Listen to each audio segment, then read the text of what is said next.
या मालिकेच्या आजच्या भागात आपण पाहणार आहोत अमोल शाळेत जाण्याची तयारी करत असतो, त्याची बॅग भरत असतो. मात्र त्याला त्याची एक वही काही सापडत नाही. त्यामुळे तो अर्जुनला रूममध्ये बोलावून घेतो. तो म्हणत असतो की अरे बाबा, माझी एक वही कुठे आहे, मला कळतच नाही आहे. तर अर्जुन हसतच म्हणतो की शेठ, तुम्हाला आठवतं आहे का, काल तुम्ही तुमची वही देवघरात ठेवली होती. आणि त्यावर अमोल हसतच म्हणतो की अरे हो बाबा, माझ्या लक्षातच नव्हतं. आणि मग अर्जुन त्याची ती वही आणण्यासाठी जातो. त्यानंतर मग अपर्णा अमोलचा डबा घेऊन येते. ती अमोलला सांगत असते की बाहेरचं काही खाऊ नको, मी घरून जे काही बनवून दिलं आहे तेच खा. आणि त्यावर अमोलही हो म्हणतो. त्यानंतर मग अर्जुनसुद्धा वही घेऊन त्या ठिकाणी येतो. ते दोघेजण अमोलला म्हणत असतात की अजून थोडे दिवस तू आराम केला असता तर बरं झालं असतं, लगेच शाळेत जायची काय घाई आहे. मात्र अमोल म्हणत असतो की मा बाबा, जेव्हा मी आजारी होतो तेव्हा तुमच्या कामात लक्ष लागत होतं का. तर ते दोघेही म्हणतात की नाही ना.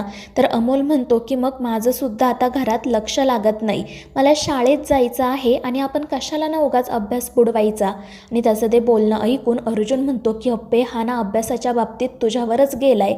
तर अमोल विचारू लागतो की काय बोलतोयस रे बाबा. रप्पी हसतच म्हणते, अरे तुला अभ्यास खूप आवडतो ना, म्हणून अर्जुन म्हणतोय की तू माझ्यावर गेलाय. ते ऐकून अमोल विचारतो, म्हणजे बाबा तुला अभ्यास आवडत नाही का. मात्र अर्जुन नाटक करत म्हणत असतो की अरे मला तर खूप अभ्यास आवडतो.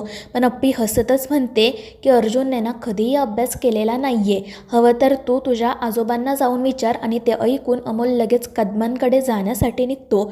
अर्जुन त्याला थांबवत म्हणतो की कुठेही जायची काही गरज नाही आहे, मी सुद्धा खूप अभ्यास केला आहे. आणि मग तो लगेच बाहेर जातो. मात्र अपर्णा आणि अमोल हसत असतात.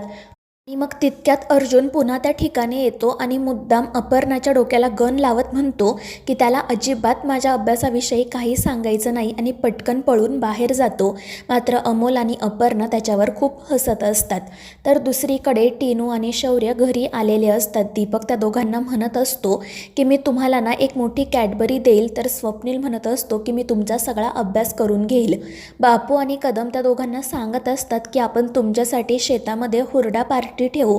तर मोना आणि रुपाली म्हणत असतात की तुम्हाला जे काही खायला प्यायला हवं असेल ते सगळं आम्ही बनवून देऊ. आणि त्यांचं हे बोलणं ऐकून टेनू आणि शौर्य विचारू लागतात की अरे हो हो, पण हे सगळं कशासाठी. आणि मग त्यावर ते सगळेजण त्यांना सांगू लागतात की अमोल आज पहिल्यांदाच इतक्या दिवसांनंतर शाळेत येत आहे, त्याचं ऑपरेशन झालं हे तर माहिती आहे तुम्हाला, त्यामुळे तुम्ही शाळेत त्याची काळजी घ्या. आता शाळेत तुम्हीच त्याच्यासोबत असणार आहात ना. आणि त्यावर ते दोघेही म्हणतात की हो, आम्ही अमोलची पूर्ण काळजी घेऊ, तुम्ही काहीच काळजी करू नका. आणि ते ऐकून घरातील सगळेच जण खुश होतात. त्यानंतर मग अमोल त्या ठिकाणी येतो. तो टीनू आणि शौर्याला बघून खुश होतो, पण मुद्दाम विचारतो की तुम्हाला माझ्या मामाने त्रास तर दिला नाही ना. आणि ते ऐकून सगळे दीपकवर हसू लागतात. त्यानंतर मग अपर्णासुद्धा टीनू आणि शौर्याला सांगते की बाळा, तुम्ही अमोलची काळजी घ्या, जर काही वाटलं तर लगेच आम्हाला फोन करा. आणि मग ती अमोलला सुद्धा सांगते की हे तुझे फ्रेंड्स आहेत, तेव्हा तू सुद्धा त्यांची काळजी घे, त्यांना काय हवं नको ते बघ. आणि त्यावर अमोल हो म्हणतो.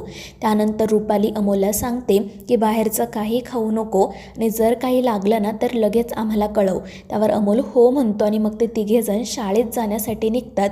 मात्र अपर्णाला खूप भीती वाटत असते. ती अमोलला जवळ घेते आणि त्याला काळजी घ्यायला सांगते. आणि मग ते तिघेजण शाळेत जातात. शाळेत गेल्यानंतर टीनू आणि शौर्य अमोलला सांगतात की अमोल, तू शाळेत येत नव्हता ना, त्यामुळे आम्ही काहीच खेळलो नाही. तर अमोल विचारतो की असं का. आणि त्यावर ते दोघेजण म्हणू लागतात की सगळ्यांना असं वाटत होतं की तू पुन्हा माघारी येणार नाही, मात्र आम्हाला माहीत होतं तू नक्की माघारी येशील. त्यामुळे आम्ही देवबाप्पाला सांगितलं होतं की आता जेव्हा अमोल परत येईल ना तेव्हाच आम्ही खेळू. आणि त्यांचं ते बोलणं ऐकून अमोलला खूप आनंद होतो. आणि तो त्या दोघांचे आभार मानत म्हणतो की तुम्ही माझ्यासाठी इतकं केलं, मला खरंच खूप छान वाटते. आणि आज ना आपण खूप खेळूयात. आणि त्यामुळे ते दोघेही खुश होतात. दुसरीकडे बापू, कदम आणि अपर्णा रुपाली आणि मोनाकडे हसतच बघत असतात, कारण त्या दोघीजणी अस्वस्थपणे घरात फेऱ्या मारत असतात. अमोल नसल्यामुळे आता काय करायचं हे त्यांना कळत नसतं, आणि त्यामुळे इतर सगळेजण त्यांच्यावर हसत असतात. अप्पी म्हणत असते की तुम्हाला कळतंय का हे कशामुळे होतंय ते. आणि त्यावर त्या दोघीही वैतागूनच म्हणतात की हो ना. अमोल असताना आमचा वेळ कसा जायचा ते कळतच नव्हतं, पण आता ना वेळच जात नाही आहे. काय करायचं तेही सुचत नाही. तर बापूसुद्धा म्हणत असतात की हो ना, अमोल तर आम्हाला नेहमी म्हणायचा की हे काम करा, ते काम करा, नाहीतर मी बोलणार नाही. त्यामुळे आमचा बरोबर कामात वेळ जायचा. पण आता काय करावं ना ते सुचत नाही आहे. आणि मग ते सगळेजण ठरवतात की आपण अमोलला भेटायला शाळेत जाऊ. पण अपर्णा त्यांना थांबवत म्हणते की आपण शाळेत जायची गरज नाही आहे. आपण शाळेत गेल्यावर त्याला आनंद होईलच, पण आज तो पहिल्यांदा शाळेत गेलाय ना, मग त्याला त्याच्या मित्रांसोबत वेळ घालू देऊ. तो घरी आल्यानंतर आपण भेटूच त्याला. आणि मग त्यानंतर ती मोना आणि रुपालीला घेऊन सरळ किचनमध्ये जाते आणि त्यांना तिथे काहीतरी काम करा असं सांगते आणि तीसुद्धा ऑफिसला जाण्यासाठी निघते. दुसरीकडे मधल्या सुट्टीत अमोल त्याच्या मित्रमैत्रिणींसोबत खेळत असतो आणि खेळता खेळता त्याच्या डोक्यावरची टोपी खाली पडते. आणि ही गोष्ट त्या शाळेतील काही मोठी मुलं बघतात आणि मग ते अमोलला टकला म्हणून चिडवायला सुरुवात करतात. त्यामुळे सगळ्यांनाच वाईट वाटतं. टीनू आणि शौर्य त्या मुलांना समजावतात की अमोलचं ऑपरेशन झालंय, तो आज पहिल्यांदाच शाळेत आलाय, तुम्ही त्याला असं चिडवू नका. मात्र ती मुलं म्हणत असतात की आम्हाला काय करायचंय, तो टकला आहे म्हटल्यावर आम्ही त्याला टकला म्हणून चिडवणारच ना. आणि ते ऐकून अमोल म्हणतो की थांबा फ्रेंड्स, मीच बोलतो यांच्याशी. आणि मग तो त्या मुलांपुढे जात म्हणतो की काय म्हणणं आहे तुमचं. तर ती मुलं हसतच विचारत असतात की काय रे, आता तू काय आम्हाला मारणार आहेस का. तर अमोल म्हणतो की सिम्बा कधीही कोणाला मारत नाही, मी तर तुम्हाला चॅलेंज देणार आहे. त्यावरती मुलं विचारतात कशाचं चॅलेंज. तर अमोल म्हणतो की आता आपण लगोरी खेळू, जर तुम्ही आम्हाला हरवलत ना तर तुम्ही मला चिडवू शकता, पण आम्ही तुम्हाला हरवला ना तर तुम्ही पुन्हा कधीही कोणालाही चिडवायचं नाही, आम्ही जे सांगू ते ऐकायचं. मात्र ती मुलं काही खेळायला तयार होत नाही. त्यामुळे अमोल हसतच म्हणतो की मला वाटलंच होतं तुम्ही घाबरला असणार ते. आणि असं बोलल्यामुळे मग ती मुलं खेळायला तयार होतात. त्यानंतर अमोल त्याच्या फ्रेंड्सला सांगतो की काही करून आपल्याला जिंकायचंच आहे, तुम्ही अजिबात घाबरू नका, आपण जिंकणारच. आणि मग ते पुन्हा खेळायला सुरुवात करतात.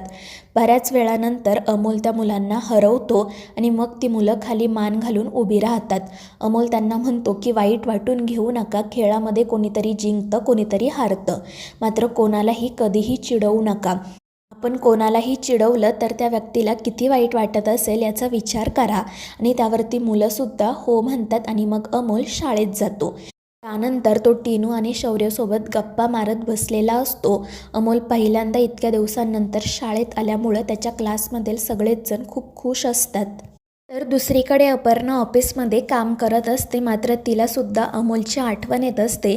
त्यामुळे ती त्याच्या शाळेत जाण्याचा विचार करते. तर इकडे अर्जुनसुद्धा लवकरच घरी जाण्याचा विचार करत असतो, कारण त्यालाही अमोलची आठवण येत असते. त्यानंतर अपर्णा गायतोंडेंसोबत अमोलविषयीच बोलत असते. ती म्हणत असते की या आजारपणामुळे त्याच्या डोक्यावर केस नाही आहेत, तब्येतही बारीक झाली आहे. त्यामुळे मला भीती वाटते की जर कोणी त्याला चिडवलं तर उगाच तो खचून जाईल. तर दुसरीकडे चिंचोके अर्जुनला सांगत असतात की साहेब तुम्ही काही काळजी करू नका, आता तुम्ही ना जास्तीत जास्त वेळ अमोलला द्या. दुसरीकडे अमोल त्याच्या मित्रमैत्रिणींसोबत घरी येतो. अमोलला बघून सगळेच जण खूप खुश होतात. रुपाली आणि मोना त्या तिघांसाठी वेगवेगळे पदार्थ बनवून आणतात. त्यामुळे अमोल, टीनू आणि शौर्य तर खूपच खुश होतात. आणि मग त्यानंतर ते तिघेजण शाळेतल्या गमती जमती घरातल्यांना सांगू लागतात. आणि बोलता बोलता शौर्य म्हणतो की आज अमोलला शाळेतील सगळेजण खूप चिडवत होते आणि ते ऐकून घरातील सगळेजण काळजीत पडतात. तर मित्रांनो, या मालिकेच्या पुढील भागांच्या अपडेट्ससाठी आपल्या चॅनेलला सबस्क्राईब करा.